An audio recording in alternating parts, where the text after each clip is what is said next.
ગુજરાતમાં અત્યારે એક સાથે બે સિસ્ટમ સક્રિય થતા આગામી દિવસોમાં ભારે વરસાદની આગાહી હવામાન વિભાગ દ્વારા કરવામાં આવી છે। ગુજરાતમાં નૈઋત્યનું ચોમાસું બરાબર બેસી ગયું છે અને સૌરાષ્ટ્રથી લઈને ઉત્તર ગુજરાત, મધ્ય ગુજરાત અને દક્ષિણ ગુજરાતમાં વરસાદી કહેર વર્તાવી ચૂક્યું છે। હવે આગામી 5 દિવસ માટે હવામાન વિભાગે ભારેથી અતિ ભારે વરસાદની આગાહી કરી છે। ગુજરાતમાં આજે આ 19 જિલ્લામાં ભારે વરસાદનું ભયાનક એલર્ટ જાહેર કરવામાં આવ્યું છે। મેઘો ક્યાં મચાવશે તબાહી, જાણીએ અહેવાલમાં। જય હિન્દ, BSI TV ન્યૂઝ પર આપની સાથે હું છું નિધિ ગઢવી। રાજ્યના 13 જિલ્લાઓ એવા છે જેના માટે આજે યલો એલર્ટ જાહેર કરવામાં આવ્યું છે, જેમાં અમદાવાદ ઉપરાંત અમરેલી, ભાવનગર, પાટણ, મહેસાણા, ખેડા, આણંદ, પંચમહાલ, વડોદરા, છોટાઉદેપુર, ભરૂચ, નર્મદા અને સુરતનો સમાવેશ થાય છે, જ્યાં ભારે વરસાદની આગાહી હવામાન વિભાગે કરી છે। જો કે આજે રાજ્યમાં કુલ 19 જિલ્લામાં વરસાદની આગાહી કરવામાં આવી છે, જેમાં 13 જિલ્લામાં યલો એલર્ટ, જ્યારે અન્ય જિલ્લાઓમાં ઓરેન્જ એલર્ટ આપવામાં આવ્યું છે। 7 દિવસ દક્ષિણના તમામ જિલ્લાઓમાં વરસાદની આગાહી કરવામાં આવી છે। સૌરાષ્ટ્ર અને ઉત્તર ગુજરાતમાં પણ સારા વરસાદની આગાહી છે। ચોમાસું ગુજરાતમાં બરાબરનું જામ્યું છે। અત્યાર સુધી સારો એવો વરસાદ પડી ગયો છે અને હજુ પણ સારા વરસાદનું અનુમાન છે, તો ફરી નદી નાળા અને ડેમ છલકાવાના છે। ખેડૂતો ખુશખુશાલ થશે અને સારી ખેતી આ વખતે થવાની સંભાવના છે। ગુજરાતમાં વરસાદ વરસી રહ્યો છે અને હજુ પણ વરસાદની આગાહી હવામાન વિભાગે કરી છે। દક્ષિણ ગુજરાતમાં મેઘો મુશળધાર છે અને ફરી દક્ષિણમાં જ બે દનાદન વરસાદની સંભાવના છે। હવામાન વિભાગે આગામી 7 દિવસ દક્ષિણના તમામ જિલ્લાઓની સાથે સૌરાષ્ટ્ર અને ઉત્તર ગુજરાતમાં સારા વરસાદની આગાહી કરી છે। મુશળધાર મેઘાની ફરી એન્ટ્રી ગુજરાતમાં થઈ છે અને ખાસ કરીને દક્ષિણ ગુજરાતમાં તમામ નદીઓ બે કાંઠે થઈ ગઈ છે। 3 જુલાઈ 2025 થી 8 જુલાઈ 2025 સુધીનો સમયગાળો ખૂબ જ ભારે રહેવાની આગાહી કરવામાં આવી છે। આગામી 5 દિવસ સુધી એટલે કે 3 જુલાઈ થી 8 જુલાઈ સુધીની વરસાદની આગાહી હવામાન વિભાગ દ્વારા કરવામાં આવી છે, જેમાં આ 5 દિવસ દરમિયાન રાજ્યના વિવિધ જિલ્લાઓમાં ઓરેન્જ અને યલો એલર્ટ જાહેર કરવામાં આવ્યા છે। જો કે રાહતના સમાચાર કહી શકાય કે રેડ એલર્ટ અપાયું નથી। ગુજરાતમાં અત્યારે એક સાથે બે સિસ્ટમ સક્રિય થઈ છે, એટલા માટે આગામી દિવસોમાં ભારે વરસાદની આગાહી હવામાન વિભાગ દ્વારા કરવામાં આવી છે। છેલ્લા 24 કલાકમાં ગુજરાતમાં 87 તાલુકાઓ એવા છે જ્યાં વરસાદ નોંધાયો છે। છેલ્લા 1 મહિનામાં ગુજરાતમાં વરસાદી માહોલ જામ્યો છે અને ગુજરાતમાં સાર્વત્રિક વરસાદ વરસી રહ્યો છે। નૈઋત્યના ચોમાસાએ મોટા ભાગના વિસ્તારોમાં વરસાદી પાણીથી તબાહી મચાવી દીધી છે। હવે આ બધાની વચ્ચે આજે પણ હવામાન વિભાગે આગાહી કરી છે અને ખાસ વાત એ છે કે રાજ્યમાં બે વરસાદી સિસ્ટમ સક્રિય થતા ગાજવીજ સાથે વરસાદ ખાબકશે। આ દરમિયાન 40 કિલોમીટરની ઝડપે પવન પણ ફૂંકાવાનો છે અને ગુજરાતમાં ભારે વરસાદની આગાહી આપવામાં આવી છે। આજે રાજ્યના 14 જિલ્લામાં ભારે વરસાદ ખાબકી શકે છે। 3 જુલાઈએ રાજ્યમાં 13 જિલ્લાને યલો એલર્ટ પર મૂકવામાં આવ્યા છે।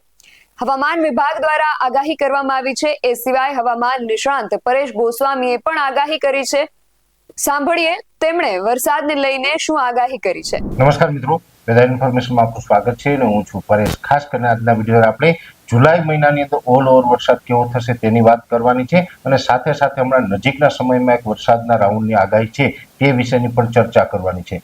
ખાસ સૌપ્રથમ મારે આપને જણાવવાનું છે કે નજીકના સમયમાં વરસાદ આમ તો આપણે છેલ્લા 2 દિવસથી જણાવી રહ્યા છીએ એમ કે આપણે 4-5 તારીખથી વરસાદની તીવ્રતા અને વિસ્તારમાં વધારો થવાનો છે, જે 10 તારીખ સુધી વરસાદો જોવા મળશે, જેમાં ખાસ કરીને બંગાળની ખાડીની અંદર એક સાયક્લોનિક સર્ક્યુલેશન બને તેવી સંભાવનાઓ હતી। અત્યારે સાયક્લોનિક સર્ક્યુલેશન બની ચૂક્યું છે અને એ સાયક્લોનિક સર્ક્યુલેશન છે એ 700 HPA લેવલે છે। હવે ધીમે ધીમે ઓરિસ્સાના માર્ગે થઈ મધ્યપ્રદેશ થઈ અને ગુજરાત ઉપરથી પસાર થાય તેવી શક્યતાઓ છે। લગભગ એ સાયક્લોનિક સર્ક્યુલેશન છે એ 4 અથવા તો 5 જુલાઈ આસપાસ ગુજરાતને અસર કરતા થઈ જશે।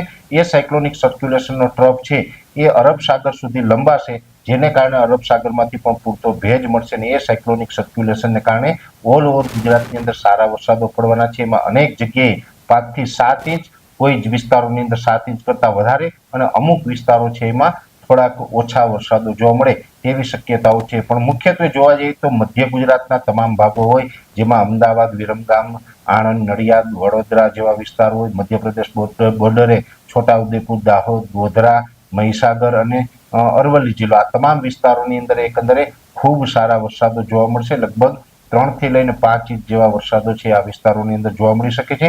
ઉત્તર ગુજરાતના વાવ, થરાદ, બનાસકાંઠા, સાબરકાંઠા હોય, મહેસાણા, પાટણ જેવા વિસ્તારો હોય એમાં પણ એકંદરે 3 થી 4 ઇંચ વરસાદો નોંધાશે.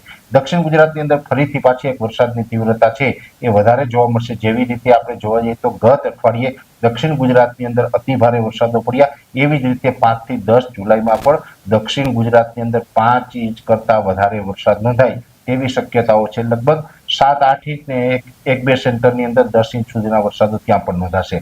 સૌરાષ્ટ્રની અંદર પણ ઓલ ઓવર એકંદરે સારા વરસાદની શક્યતાઓ છે, જેમાં તમામ જિલ્લાઓની અંદર, જેમાં ખાસ કરીને દ્વારકા, જામનગર અને પોરબંદર જે પશ્ચિમ સૌરાષ્ટ્રના ભાગો છે તેની અંદર વરસાદની તીવ્રતા એકંદરે 5 થી 10 જુલાઈની અંદર વધુ જોવા મળે તેવું એક અનુમાન છે. એ સાથે જોવા જઈએ તો મોરબી, સુરેન્દ્રનગર અને બોટાદ જેવા વિસ્તારો છે, રાજકોટના વિસ્તારો છે, એટલે મોરબી, સુરેન્દ્રનગર, બોટાદ અને રાજકોટ જેવા વિસ્તારની અંદર પણ સામાન્યથી મધ્યમ વરસાદો જોવા મળશે. ભાવનગર, અમરેલી, ગીર સોમનાથ અને જુનાગઢ જેવા વિસ્તારો છે એમાં પણ એકંદરે મધ્યમથી સામાન્ય અને એક બે સેન્ટરમાં ભારે વરસાદ જોવા મળી શકે છે. એટલે એકંદરે જોવા જઈએ તો ઓલ ઓવર ગુજરાતમાં જે વરસાદો પડવાના છે એમાં મધ્યપ્રદેશ બોર્ડર લાગુ વિસ્તારમાં થોડીક તીવ્રતા વધારે જોવા મળશે, દક્ષિણ ગુજરાતની અંદર થોડીક તીવ્રતા વધારે જોવા મળશે અને પશ્ચિમ સૌરાષ્ટ્રની અંદર તીવ્રતા વધારે જોવા મળશે.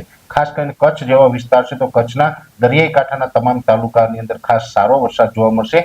ખડીર વિસ્તાર હોય, બન્ની વિસ્તાર હોય, એટલે કે જે રણ સાઈડનો જે ઉત્તર કચ્છનો ભાગ છે તેમાં થોડુંક સામાન્ય પરફોર્મન્સ જોવા મળશે, પણ ત્યાં પણ વરસાદ ચોક્કસથી 10 તારીખ સુધીમાં નોંધાશે. એટલે આ પ્રકારે 10 તારીખ સુધી વરસાદની શક્યતાઓ છે. પણ ખાસ જુલાઈ મહિનો કેવો રહેશે એની અંદર જોવા જઈએ તો ઘણા બધા આગાહીકારોએ પોતાનું એક અનુમાન વ્યક્ત કર્યું છે. એમાં મહત્વની જે સંસ્થા છે, જે આપણી સરકારી સંસ્થા છે IMD, ઇન્ડિયન મિટિયોલોજી ડિપાર્ટમેન્ટ, જેને આપણે હવામાન વિભાગ કહીએ છીએ, આપણું હવામાન વિભાગ જે સરકારી સંસ્થા છે એણે આજે એક અનુમાન જાહેર કર્યું છે. એના અનુમાન ઉપર જોવા જઈએ તો જુલાઈ મહિનાની અંદર જે દર વર્ષે સારા વરસાદો પડે છે એ વાત દર વર્ષની જેમ આ વર્ષે પણ જુલાઈ મહિનામાં ખૂબ સારા વરસાદો ઓલ ઓવર જુલાઈ મહિના દરમિયાન નોંધાશે. કેમ કે આ 5 થી 10 જુલાઈનો રાઉન્ડ છે એ તો એક રાઉન્ડ થયો, પણ 31 જુલાઈ સુધીમાં અનેક રાઉન્ડ આવવાના છે. એટલે 31 જુલાઈ સુધીમાં ઓલ ઓવર આખા મહિના દરમિયાન ગુજરાતની અંદર એકંદરે ખૂબ સારું વરસાદનું પરફોર્મન્સ જોવા મળી શકે છે. અને જુલાઈ મહિના દરમિયાન હવામાન વિભાગનું જે અનુમાન છે એ મુજબ પશ્ચિમ સૌરાષ્ટ્રના દ્વારકા, જામનગર, પોરબંદર અને દક્ષિણ ગુજરાતના વિસ્તારોની અંદર વરસાદની તીવ્રતા વધારે જોવા મળશે. ત્યાં ભારેથી અતિ ભારે વરસાદો જોવા મળશે અને બીજા વિસ્તારોની અંદર સામાન્યથી મધ્યમ અને અમુક જગ્યાએ ભારે વરસાદ જોવા મળે તેવું એક અનુમાન વ્યક્ત કર્યું છે. ખાસ કરીને ચિંતાનો વિષય એ છે કે જે કચ્છના ઉત્તર ભાગો છે, જેમાં ધોળાવીરા હોય, જે આપણે ખડીર વિસ્તાર છે, બન્ની વિસ્તાર છે, બીજા પણ રાપર તાલુકાના જે ઉત્તર વિસ્તારો છે, એ જે કચ્છના વિસ્તારો છે એ કચ્છના ઉત્તર વિસ્તારોની અંદર હવામાન વિભાગનું પણ એવું અનુમાન છે કે જુલાઈ મહિના દરમિયાન ત્યાં વરસાદ તો થશે પણ વરસાદનું પ્રમાણ ખૂબ ઓછું રહેશે. જોકે જૂન મહિનાની અંદર પણ ત્યાં વરસાદ ખાસ જોવા નથી મળ્યો, ત્યાં વાવણી લાયક વરસાદ પણ નથી અને હજુ જુલાઈમાં પણ ત્યાં વરસાદનું કોઈ ખાસ અત્યારે પરફોર્મન્સ જોવા મળે તેવી શક્યતાઓ કોઈ ઇન્ડિવિજ્યુઅલ આગાહીકાર અથવા તો હવામાન વિભાગ દ્વારા વ્યક્ત કરવામાં નથી આવી. એટલે જુલાઈ મહિનામાં પણ એ કચ્છનો ઉત્તર વિસ્તાર છે એ કદાચ નબળો રહેશે. એટલે કચ્છનો ઉત્તર વિસ્તારને બાદ કરતા ઓલ ઓવર ગુજરાતની અંદર જુલાઈ મહિનો છે તેમાં ખૂબ સારા વરસાદો જોવા મળશે. જુલાઈ મહિના દરમિયાન એકાદી અતિવૃષ્ટિ પણ થઈ શકે છે. કુવા, ડેમ અને બોર છલકાઈ જાય અને પાણીની વ્યવસ્થા થઈ જાય આ ટાઈપના વરસાદો પણ પડે તેવું પણ હવામાન વિભાગ દ્વારા આજે અનુમાન વ્યક્ત કરવામાં આવ્યું છે.